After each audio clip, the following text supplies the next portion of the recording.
I'm 34, and I was raised in one of those family above all households where you're expected to drop everything and sacrifice whatever it takes, just because you're related. My younger brother Jake, who's 29 now, has always been the favorite. The golden child. And me? I got the cleanup duty for all the chaos he left behind. When we were kids, Jake wrecked my bike.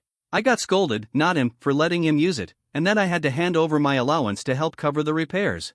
Later on, he flunked a class in school, and guess who was expected to drop her own hobbies to tutor him every day? That's been the theme all along. I became the designated fixer, the one who picked up the pieces after every mess he made. I love Jake, I really do, but he's reckless. He knows how to turn on the charm when he wants something, but he's never been great at facing the consequences when things go sideways. Meanwhile, I was grinding. I put myself through college, landed a solid job, and eventually married Dan, my husband, who's 36. Dan is everything Jake isn't: steady, honest, responsible. He's worked his way up at a mid-sized tech hardware company over the past decade and now runs a team that handles inventory and logistics for high-end electronics. It's not some flashy Fortune 500 company, but it's reputable and he takes his job very seriously. Especially when it comes to vouching for someone. My parents, on the other hand, have never hesitated to ask me for favors involving Jake: money to fix his car, a couch to crash on, or a room in our house when things go south. We even let him stay in our guest room last year after another breakup. And every time, it's pitched as this is what family does. For a while, I went along with it. But eventually, I started putting some soft boundaries in place. After a handful of loans that were never paid back, I stopped handing over cash. Let's just say my parents didn't love that change. Cue the guilt trips. I was too successful while Jake was still trying to find his way. And apparently, that meant I owed it to the family to share what I had. Honestly? It's been exhausting. Then came the latest ask. A few months ago, Jake was out of work again. He's bounced between jobs in retail and warehouse gigs, but nothing's ever stuck. My parents called me up, heavily implying that Dan should pull some strings and get Jake a job at his company. They kept saying all Jake needed was someone to believe in him, and I should do my part as his sister by convincing my husband to give him a shot. I didn't feel good about it. Mixing family and work can blow up in your face. And if you've read this far, you probably already know what's coming. But Jake begged me himself. Told me this was his shot to turn things around. Swore he'd be responsible and wouldn't let me down. I let my guard down. After weeks of calls, pressure, and Jake practically pleading with me, I gave in. I asked Dan if there was anything he could do. He was hesitant, but in the end, he agreed to help. He managed to bring Jake onto his team in a basic role, helping with inventory tracking and warehouse tasks. It wasn't glamorous, but it paid okay, came with benefits, and it was exactly the kind of foot-in-the-door chance Jake claimed he was ready for. Dan was upfront with both of us. He told Jake and reminded me that vouching for someone comes with risk. If Jake screwed this up, it would reflect directly on Dan. I promised my husband I understood and honestly believed my brother would finally pull it together. And at first, it looked like maybe, just maybe, this was the turning point. Jake was showing up on time. Learning the ropes. Dan would give me short, polite updates like, he's doing fine. I allowed myself to relax a bit. Maybe this gamble would actually pay off. Spoiler, it didn't. Just after Jake passed his 90-day probation, everything fell apart. I'll never forget that night Dan came home quieter than usual. He sat me down and told me something had happened at work. My stomach dropped. Dan explained that a couple of high-end graphics cards, seriously expensive stuff, had gone missing. These weren't just items lying around, they were sealed components worth hundreds, sometimes thousands, each. The company reviewed the security footage, and sure enough, there was Jake, trying to sneak them out in his backpack. Caught red-handed. Dan said Jake initially lied, claiming he thought the boxes were trash. Who seriously mistakes brand new sealed electronics for garbage and stuffs them in their personal bag? When that didn't fly, he switched to pleading, saying he needed money and was going to sell them. It was a disaster. The company has a strict zero-tolerance policy when it comes to theft, as they should. HR got involved, and Jake was terminated that same day and escorted off the premises. By the time Dan told me, it was already done. And then things somehow got worse. That evening, while I was still trying to wrap my head around everything, my phone lit up with calls from my parents. I made the mistake of answering. Turns out Jake had already gone to them, spinning a tale about how he was wrongly accused. Either they actually believed him or they just didn't want to face the truth. What started as confusion quickly turned into full-blown anger directed at me. They told me I needed to fix this. I tried to calmly explain that there was literal video evidence. Jake wasn't framed, he was caught. But they wouldn't listen. My dad actually said, your husband should have protected his own family. Who cares about a couple of gadgets? I was stunned. I reminded them that Dan did protect Jake by giving him a job when no one else would. Jake was the one who betrayed that trust. Then Mom started crying, saying I needed to beg Dan to rehire Jake because now he'd be struggling again, and it would be partly my fault for not guiding him better. She even said I should have prevented all this, like it was on me to keep my grown brother out of trouble. I told them clearly and firmly that I wasn't going to ask Dan to risk his name for someone who stole from his company. Jake is an adult. He made a choice. And now he's facing the consequences. That's when they lost it. Mom sobbed harder, calling me heartless. Dad practically growled into the phone, saying I was betraying family for my husband and warned me I'd better remember where my loyalty belonged. The call turned into a full-blown shouting match. They accused me of turning my back on Jake. And I finally snapped. I yelled that Jake did this to himself, and I wasn't going to clean up after him anymore. That's when Dad gave me an ultimatum. Either I convince Dan to fix this, get Jake back in, or at least find him another role, or I should stop calling and forget about coming home. After I hung up on my dad, I just sat there in shock. He'd said something like, if you're not willing to support your brother right now, then you're not a good daughter or sister. I couldn't even find words at first. I was so overwhelmed that I blurted out something along the lines of, if that's how you really see me, then fine, and ended the call. That was a couple of days ago. I haven't spoken to my parents or to Jake since. After I cooled off a bit, I sent Jake a message. It wasn't angry, I just told him I couldn't help him anymore and asked him what in the world he was thinking. He never wrote back. Instead, he posted one of those vague, melodramatic social media updates, something about betrayal and being abandoned by family. I didn't need to be a detective to know it was aimed at me. And now, I'm stuck in this mess of emotions. I was raised to believe down to my core that family comes first. That family sticks together, no matter what. So even though I know my brother screwed up, and my parents are being completely unreasonable, I still feel guilty. Part of me keeps wondering if I should have pushed harder, if I could have done something more to fix it. Maybe I should have tried to reason with Dan or talk to someone higher up at his company. But realistically? That was never going to happen. Nobody gets rehired after stealing from a warehouse. Especially not when there's security footage of it happening. Deep down, I know that. Still, I'm angry. I'm angry at Jake for pulling something so idiotic, and I'm angry at my parents for thinking I can wave a magic wand and make it all go away. Thankfully, my husband has been solid through all of this. Dan told me straight up, there's no chance Jake can or should come back to that company. And he's right. My parents have completely crossed a line by blaming me. I know, logically, Dan's right. But that doesn't stop the guilt from eating away at me. Because if I hadn't asked Dan to help Jake in the first place, none of this would have happened. I keep wondering, did I basically hand my brother the chance to screw everything up? Was I setting him up to fail? So yeah, now I'm stuck asking myself, am I the bad guy here for refusing to beg my husband to overlook what Jake did? Edit, for clarification. A lot of people are asking why Jake wasn't reported to the police. Believe me, I was bracing for that, too. The only reason my brother didn't end up with a criminal record is because Dan went to bat for him. Dan was absolutely furious, don't get me wrong, but he talked to HR and convinced them not to press charges. They agreed to just terminate him and leave it at that. I think Dan did it partly out of loyalty to me, and partly because he didn't want me to go through the trauma of having my brother arrested. It was a one-time show of mercy. And my parents know this. They know Jake could have been in serious legal trouble, but they still think he's the victim. It blows my mind. Update 1. First off, thank you. Seriously. I didn't expect the kind of overwhelming support I got after my original post, and it honestly helped me more than I can explain. The comments were eye-opening, so many people said exactly what I needed to hear, even if it stung a little. A lot of you pointed out how absolutely wild it is that my parents expect me to cover up an actual theft, and that this pattern of enabling Jake has probably been going on for years. You're right.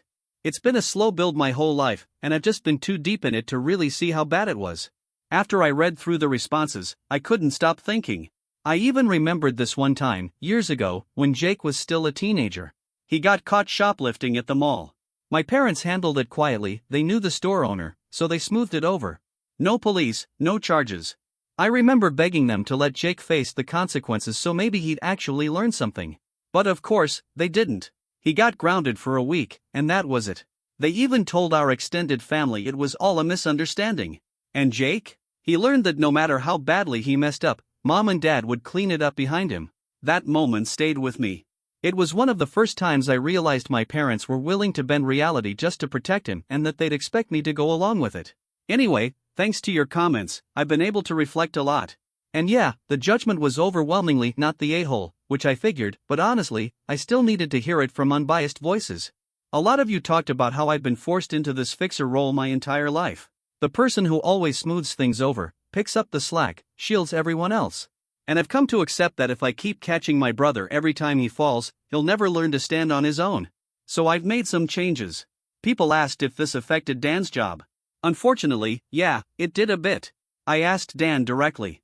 He told me he had a pretty uncomfortable conversation with his higher-ups. Basically, he had to explain that he'd recommended Jake, and then apologize for what happened. It wasn't career-ending, but it was humiliating. I feel terrible that he had to go through that because of my family. Dan, being the kind person he is, only blames Jake, not me. But still, I feel awful for dragging him into this mess. People also asked if Jake's done this kind of thing before. Besides the shoplifting when he was younger, I'm pretty sure he's been fired from at least one other job. Back then, my parents said the manager had it out for him. But looking back now, I'm not so sure. It fits a pattern. They've always glossed over his mistakes or tried to rewrite the narrative. It's like they trained me to see him as this misunderstood soul who always needed help, and I bought into it for way too long. As for whether my parents have always been this biased? Absolutely. It's been this way for as long as I can remember. Jake messes up, and I'm the one expected to clean up the wreckage. It hasn't stopped just because we're adults now. So here's what I've done since that first post, thanks in large part to the advice I got here. A lot of you encouraged me to set clear boundaries. Some even said I should consider going low contact or no contact if my parents keep pushing this narrative. That's not an easy idea for me. As unhealthy as the family dynamic has been, the thought of cutting ties completely still hurts. But I know I can't keep living like this either. I haven't officially gone no contact, but I did send them an email. I spent a day writing it because I wanted to be thoughtful and firm, not reactive. In the message, I made it clear that I still love them and Jake, but what they're asking of me is wrong. I told them I can't and won't ask Dan to risk his career to rehire someone who stole from his company. I stressed that Jake made his own choices, and now he has to face the consequences just like anyone else. I also told them that if the only way they're willing to talk to me is by shouting or threatening, I won't engage anymore. I said I'm open to reconnecting, but only if it comes with respect and reasonable expectations. I sent the email the day after I posted. They haven't responded. But I know they read it. I got a read receipt, which is one of the small perks of being an overly organized office worker. Their silence says a lot. It feels like they're trying to punish me by ignoring me until I cave. It sucks, but I'm trying to stay strong. As for Jake, I reached out to him, too. Sent him a message saying if he ever wants to talk, or if he needs actual advice, I'm here. But I also made it clear I can't undo what he did. He didn't respond. Just posted another passive-aggressive status about fake people and how some folks put outsiders before blood. Jake followed up his last vague post with a pitiful-looking selfie, head down, sad puppy eyes, and a dramatic caption about being betrayed by those closest to you. Honestly, if it didn't sting so much, I might have laughed at how over the top it was. At this point, I'm taking the silence from my family as their move. I know them well enough to recognize the pattern. They're just waiting me out. Expecting I'll cave, apologize, and fall back in line like I used to. That's how it always went before. But I'm not that person anymore. Old me probably would have folded by now, sent a teary message, or shown up with some peace offering. But after reading all your perspectives, after hearing, loud and clear, that setting boundaries isn't cruel, I know holding my ground is the right thing to do. I haven't blocked them. I don't want to slam the door shut entirely.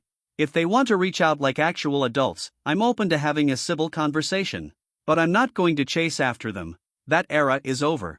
One more thing, a bunch of you encouraged me to look into therapy. Not just for the guilt I've been carrying, but to help unravel years of this toxic conditioning. And yeah, some of you said Jake needs it too, though let's be real, he'd never go unless someone dragged him in. Still, I took your advice.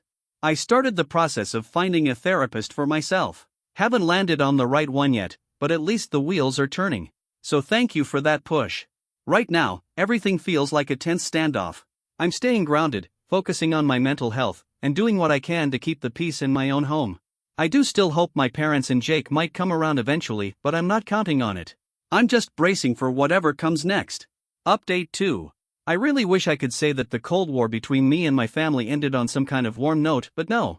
If anything, it escalated. Silent treatment isn't new for them. It's one of their oldest tricks. I remembered something that happened in high school, just a tiny rebellion on my part. I refused to cancel plans with friends to tutor Jake, and they responded by completely ignoring me for a week. Wouldn't speak to me, wouldn't even acknowledge me at dinner. That's how they operated, withdraw affection until I broke. So yeah, this recent stretch of silence from my parents? It doesn't shock me. I know exactly what it is. But with Dan's support and a whole lot of tough love from you guys, I'm determined not to give in this time. That said, I guess my parents decided the silent treatment wasn't getting them what they wanted, because they moved on to something way more extreme.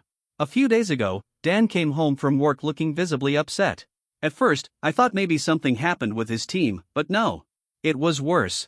My dad had contacted Dan's company. Yes. My father actually sent an email to Dan's boss. A formal message, basically throwing Dan under the bus for Jake's firing. He painted Jake as some poor, struggling kid who was unfairly punished by a heartless company. He accused Dan of not standing up for family and claimed Jake only took those electronics because he wasn't being paid enough to survive. I was floored.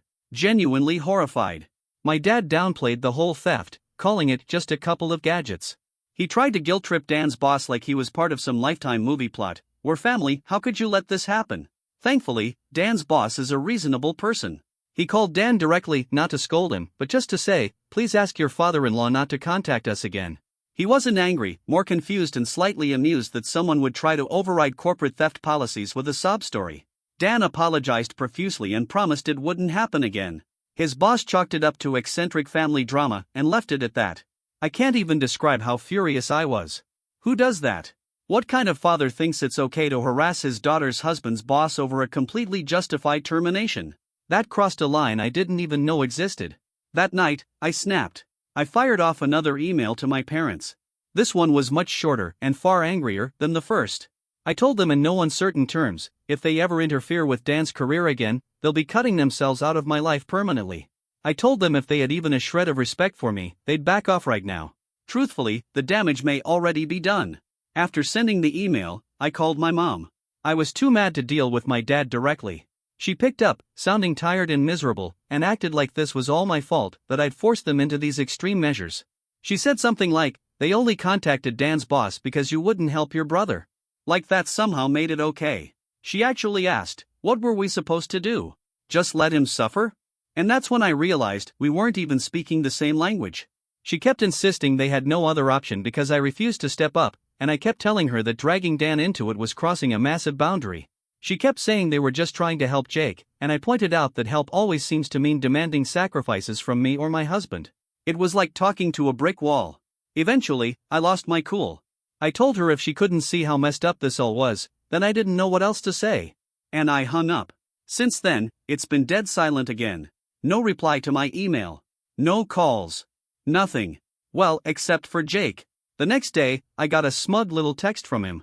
It said something like, I yelled at Mom. Happy now? Like he thought that was going to score him points or something. I didn't respond. I'm just done.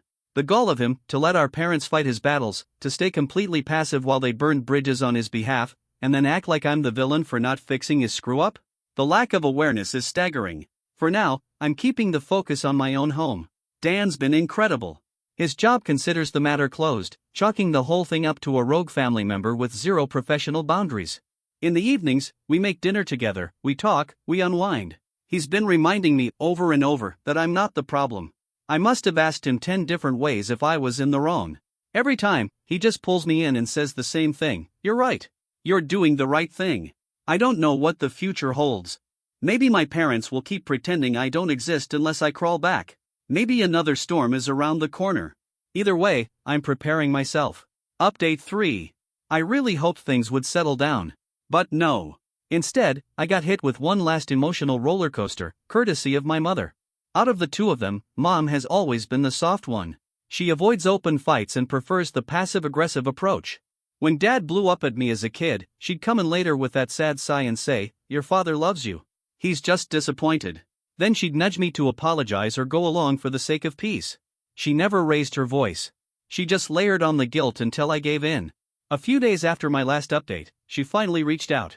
Left a voicemail saying she wanted to talk and asked if she could come by alone. I had very mixed feelings. Still, the next evening, she showed up. Dan stayed home for support, but gave us space by sitting out in the backyard, just within earshot. I opened the door and there she was, looking older, worn down, and teary-eyed. I nearly lost it right there. I gave her a hug, and we went to sit down in the living room. When my mom sat down, she started quietly. She said she missed me and hated that things had gotten to this point. I told her I missed her too, but it didn't take long for her to slide back into the same familiar plea. She said the whole situation with Jake had spiraled out of control, and that my dad was devastated. She begged me to reconsider helping, not necessarily to get Jake his old job back, but maybe I could ask Dan if he knew of any openings elsewhere. Or maybe I could reach out to people I know, pull some strings. She framed it like a compromise: if not Dan's company, then somewhere else, please. I did my best to stay calm. I told her, gently but firmly, that I had already tried to help. I gave Jake a solid opportunity, and he blew it. He made his own choices, and now he had to deal with the consequences. I said I understood how scared they were for him, but they couldn't keep trying to save him by dragging others down. I also told her how deeply hurt I was by what they did, especially the email to Dan's workplace. That stunt crossed a serious line. Mom cried through most of it. She kept saying I didn't understand how hard it was for them. He's our son, she said. We can't just watch him fall apart. I told her I understood they loved him, I truly did, but protecting him from consequences only guaranteed he'd never learn from them. I even brought up something I read in the comments, that constantly shielding someone from failure just ensures they'll never grow. She didn't argue. She didn't yell. She just sat there, crying softly, and finally said, "I'm so sorry it's come to this. I just wish you could find it in your heart to forgive him, and help him." That absolutely shattered me. I broke down too. I told her I didn't want our family to fall apart. I really didn't. But I couldn't be the one to fix it this time. I just couldn't. For a few minutes, we sat there holding hands, both of us crying. And I thought maybe, just maybe, something had finally landed. Maybe she got it. But then, almost in a whisper, she said, "Your father says he won't speak to you until you make this right." And just like that, I realized nothing had changed. She then asked again if Dan would be open to giving Jake one more chance, maybe in a different department. And that's when it hit me, she still didn't get it. She was still hoping I'd find some backdoor, some workaround to save Jake again. I shook my head and told her no. Dan couldn't and wouldn't do that. It wasn't about stubbornness.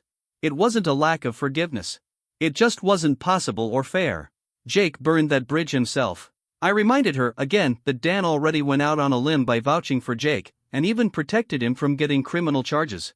If Dan hadn't stepped in, Jake could have ended up with a record. She nodded, but I could tell it wasn't really sinking in.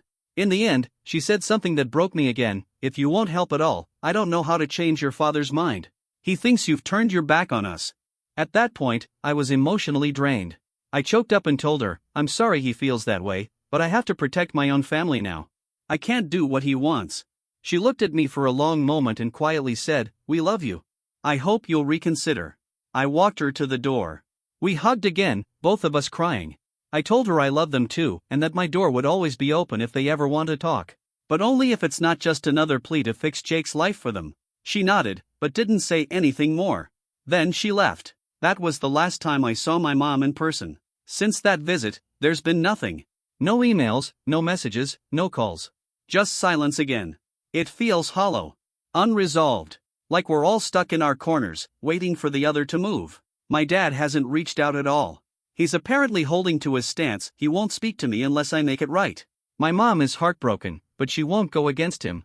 And Jake? He's staying comfortably quiet, hiding behind the wall of their support. After that visit, I spent days in a fog. I felt like I was grieving, not just for the relationship I had with my family, but for the one I thought we could still have. Dan was there for every breakdown, every time I curled up and sobbed until I couldn't breathe. And I mean it when I say standing your ground during a fight is one thing. Holding that line while your mother cries in your living room? That's something else entirely. Final update. It's been a few months now, and I wanted to wait before posting again, to let things settle and see where everything landed. I wish I had a happy ending to share. I really do. But real life doesn't always wrap up like a TV show. We're still estranged. I haven't spoken to my parents or Jake. Not in any real way. The holidays came and went without a single call or message. That had never happened before.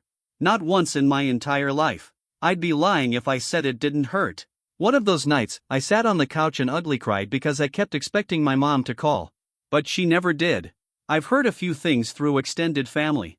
According to a cousin, my dad pulled another favor from someone he knows and got Jake into some entry-level job at another company. So, Jake's working again. At least for now. And even though I'm not involved anymore, they've gone back to the same pattern, bailing him out with connections and soft landings. I hope he makes it work. I really do. But given how many second chances he's had, I'm not holding my breath. Still, I have to admit it's a bit of a relief to know he's not completely adrift. That worry's been crossed off the list. As for me, I've been focusing on my own healing. I finally found a therapist, and I've been going regularly. It's been such a huge help just having a space to process the grief, the guilt, the decades of pressure and emotional confusion. Therapy helped me name the things I couldn't explain before, why I always felt like the fixer, why I felt responsible for everyone else's comfort, even at the cost of my own peace. My marriage, thankfully, is stronger than ever. If anything, this whole experience brought Dan and me closer. We've talked a lot about family, what kind of environment we want for ourselves, and maybe one day, for our kids. Dan has been my anchor through all of this. He keeps reminding me that I'm not cruel. I'm not heartless. I'm allowed to set boundaries. And I'm not defined by whether or not my parents approve of me. I honestly don't know how I would have made it through these past few months without him or without the support I got from so many of you here. Do I still hope things will eventually get better? Yeah. A small part of me always will. They're still my family. My mom, my dad, my brother. And I'd love nothing more than to have a relationship with them that isn't built on guilt, shame, and sacrifice. But I've accepted that I can't be the one to fix that. I can't force them to grow. I can't keep bleeding just so they don't have to feel discomfort. If they ever want to reconnect, really reconnect, it's going to have to be on different terms. They'd have to meet me halfway.